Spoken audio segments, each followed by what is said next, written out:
백화점 왕이라고 불리는 존 워너 메이커에 대해서 다들 한 번쯤은 들어보셨을 겁니다. 그가 사업가로 60년을 맞은 기념 행사를 가졌는데 거기서 한 기자가 이런 질문을 했다고 합니다. 회장님, 지금까지 투자한 것 중에서 가장 성공적인 투자는 무엇이었습니까? 라고 질문을 했다고 합니다. 그는 그 질문에 한치의 머뭇거림도 없이 이렇게 대답했다고 하는데요.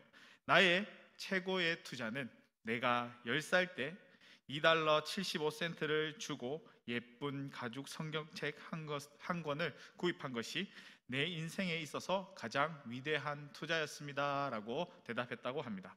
왜냐하면 그 성경이 나를 만들었으니까요 라고 이야기했답니다. 그러자 기자가 다시 물었는데 성경만 구입한다면 성공할 수 있나요? 라고 다시 질문을 했습니다. 이 질문에 존 워너 메이커는 그렇지 않다라고 대답을 했습니다. 그는 먼저 하나님을 믿고 하나님의 말씀에 순종하는 삶을 살아가야 한다라고 이야기해 주었습니다. 하나님의 말씀을 신뢰하고 즐겁고 기쁘게 일을 하다 보면 성공은 어느새 자신 앞에 다가와 있게 된다라고 이야기해 주었습니다.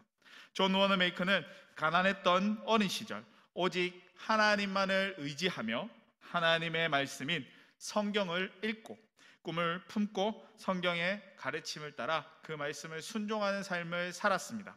그는 자신에게 주어진 삶을 최선을 다해 살면서 그 모든 영광과 찬사를 하나님 앞에 돌리기까지 했습니다. 대부분 사람들이 성경을 아는 것으로 만족하며 그 삶을 살아가고 마는데 존 워너 메이커는 매 순간 성경의 말씀에 순종하며 살면서 자신의 꿈을 성취하기 위해서 그 삶을 살았다라는 것을 알 수 있습니다. 오늘 본문에는 존 워너 메이커보다 훨씬 더 앞서 하나님의 말씀을 신뢰하고 의지한 그 인물에 대해서 소개하고 있습니다. 그는 바로 엘리야였습니다. 엘리야는 북이스라엘 역사상 최악의 암흑기에 하나님의 말씀을 전하기 위해 자신의 목숨을 내어놓고 활동을 했던 선지자였습니다. 당시 북이스라엘은 아합과 이세벨의 정략 결혼으로 인해 바알과 아세라 우상이 되어지고 있던 그런 시기였습니다. 그로 인해 북이스라엘은 신앙이 무너지게 되고 영적인 혼란이 발생했고 엘리야는 무너진 신앙과 영적 혼란 가운데서 하나님의 말씀을 전하는 그 일을 감당했습니다. 북이스라엘이 가뭄으로 고생하고 있는 그때에 엘리야는 아합 왕에게 나아가 다음과 같이 선포하는데 내 말이 없으면 수년 동안 비도 이슬도 있지 아니하리라 라고 선포하고 있습니다. 당시 중동 지역에는 1년 중 약 7개월은 건기라서 비가 오지 않았는데 아무리 건기라 해도 밤중에는 많은 이슬이 내려 땅을 촉촉히 적셔주어 곡물을 수확하는데 그다지 큰 피해를 입히지 않았습니다. 하지만 엘리야의 선포는 단순히 비와 이슬을 내리지 않는 것으로 그치는 것이 아니라 그들의 생계를 위협하는 것이었습니다. 본문에는 수년 동안 비가 내리지 않는다라고 기록하고 있는데 구체적으로 그 기간을 살펴보면 3년입니다. 이는 열왕기상 18장 1절에 기록되어져 있는데 많은 날이 지나고 제3년에 여호와의 말씀이 엘리야에게 임하여 이르시되 너는 가서 아합에게 보이라 내가 비를 지면에 내리리라 라고 기록하고 있는 것을 통해 3년 동안 비와 이슬이 내리지 않았다라는 사실을 알 수 있습니다. 그런데 누가복음 4장 25절을 보면 예수님께서 나사렛 고향에 방문하셔서 설교하시면서 엘리야가 아합 왕에게 전한 그 메시지에 대해서 언급하고 있는데 엘리야 시대에 하늘이 3년 6개월간 닫히어 온 땅에 큰 흉년이 들었을 때에 라고 말씀하고 있습니다. 예수님께서는 비가 내리지 않는 그 기간을 3년 6개월이라고 구체적으로 말씀하고 있는데 이는 열왕기상에서 기록되어져 있는 기간과는 6개월간의 기간이 차이가 납니다. 이렇게 차이가 나는 것은 이스라엘 땅에 가뭄이 들게 된 지 6개월이 되었을 때 엘리야가 아합 왕에게로 나아갔기 때문에 6개월이라는 그 기간이 차이가 났던 것입니다. 이미 6개월 동안 가뭄이 계속해서 이어져 오고 있었고 앞으로 3년 더 가뭄이 지속되어진다라는 것을 이야기하고 있는 것입니다. 엘리야가 이렇게 경고의 메시지를 선포하고 있는 그 이유가 무엇입니까? 그것은 우상을 숭배하는 아합과 이스라엘 백성들에 대해 하나님의 경고를 전하기 위해서였습니다. 오늘 본문에는 기록하고 있지는 않지만 경고의 메시지를 들은 아합 왕의 그 심정이 어땠을까요? 아마도 엘리야를 죽이고 싶을지도 몰랐을 것입니다. 왜죠? 이미 6개월이나 가뭄으로 어려움을 겪고 있는 자신에게 수년 동안 비와 이슬을 내리지 않을 것이다라고 경고의 메시지를 전했기 때문에 죽이고 싶었을지도 모릅니다. 어쩜 엘리야도 자신이 경고의 메시지를 전하는 것으로 인해서 위험에 처할 수 있다라는 사실을 잘 알고 있었을 것입니다. 그럼에도 엘리야는 하나님이 주신 그 메시지를 담대하게 전했는데 무엇이 엘리야를 이토록 담대하게 하여 메시지를 전하게 할 수 있었을까요? 엘리야가 담대할 수 있었던 그 이유를 살펴보면 먼저 그가 하나님을 믿고 의지했기 때문에 담대할 수 있었습니다. 만물의 창조주이시고 만유의 주이신 하나님을 믿고 의지하며 나아갔기 때문에 담대할 수 있었던 것입니다. 또 엘리야는 기도하는 사람이었기 때문에 담대할 수 있었습니다. 야고보 사도는 야고보서 5장 17절에 엘리야는 우리와 성정이 같은 사람이로되 그가 비가 오지 않기를 간절히 기도함으로라고 기록하고 있습니다. 엘리야는 간절한 기도와 간구가 그를 담대하게 만들었던 것입니다. 앞서 6개월이라는 시간이 지난 후 엘리야가 아합 왕에게 등장했을 것이다 라고 말씀을 드렸는데 엘리야는 그 6개월 동안 기도로 하나님과 교제하는 시간을 가졌을 것이고 이 기도가 엘리야의 담대함의 근원이 되었을 것입니다.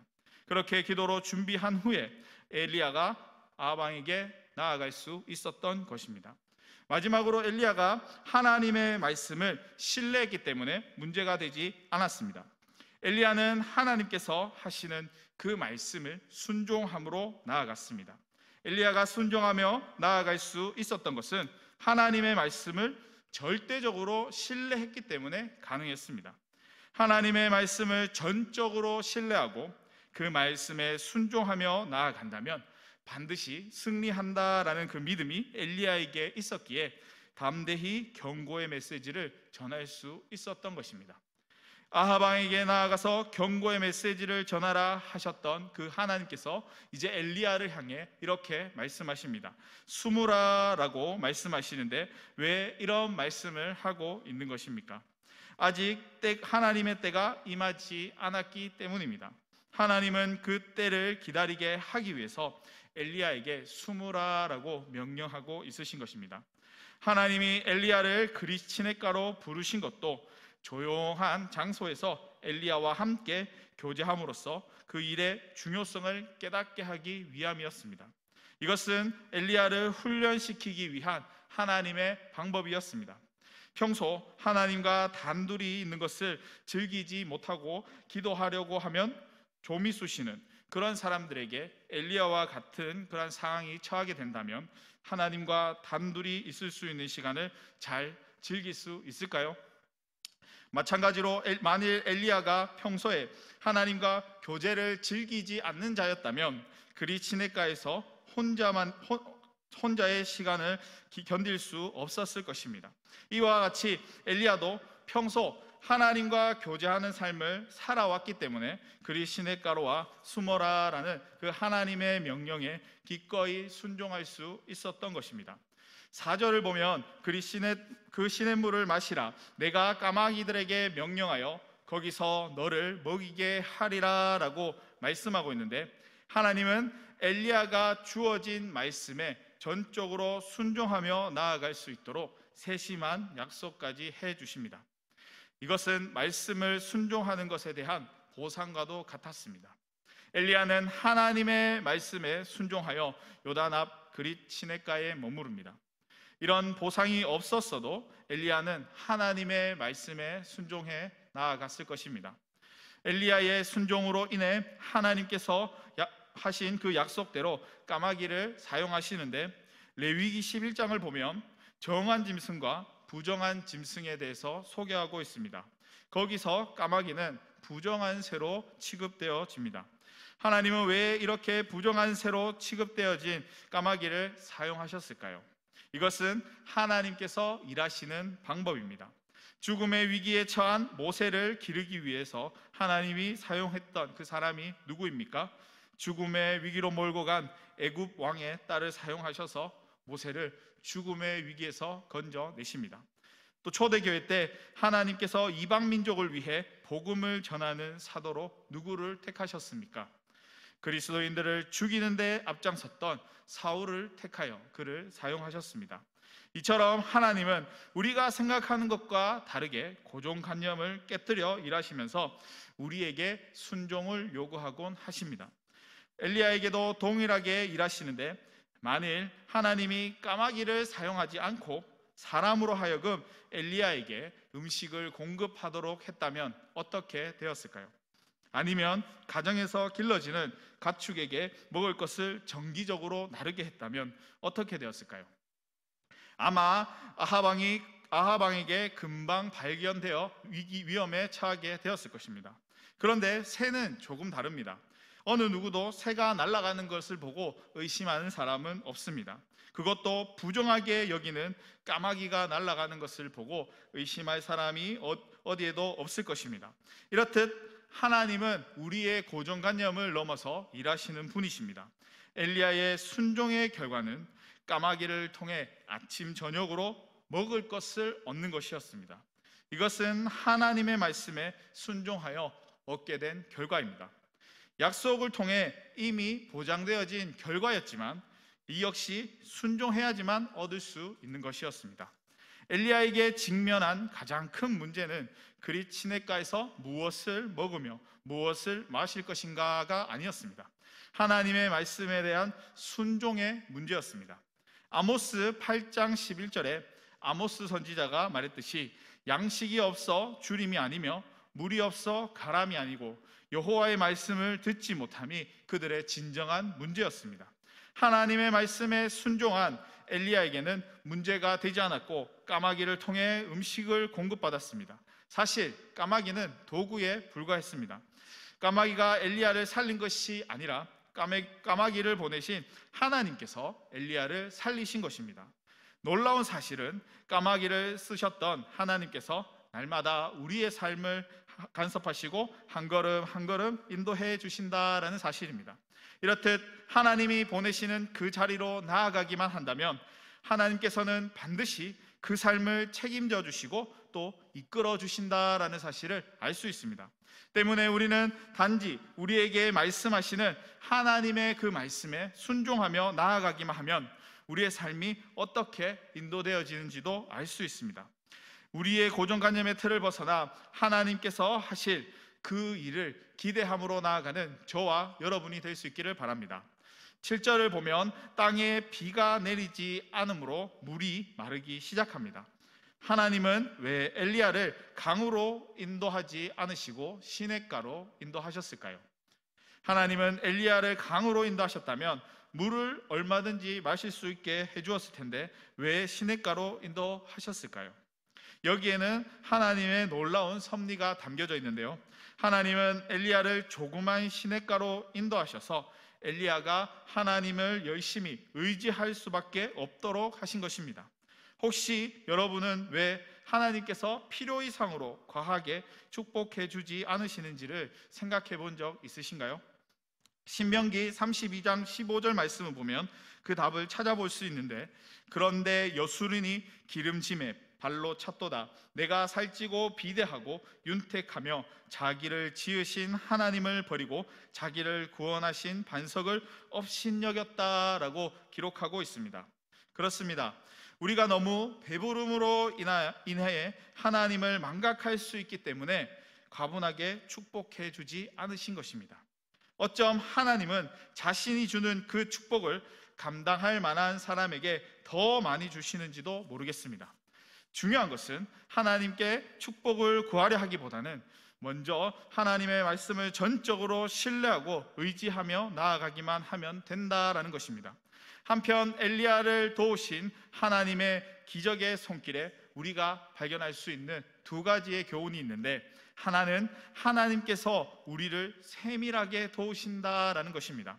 열왕기상 18장 4절을 보면 이세벨이 여호와의 선지자들을 멸할 때에 오바댜가 선지자 100명을 가지고 50명씩 굴에 숨겨 떡과 물을 먹였다라는 사실을 알 수 있습니다.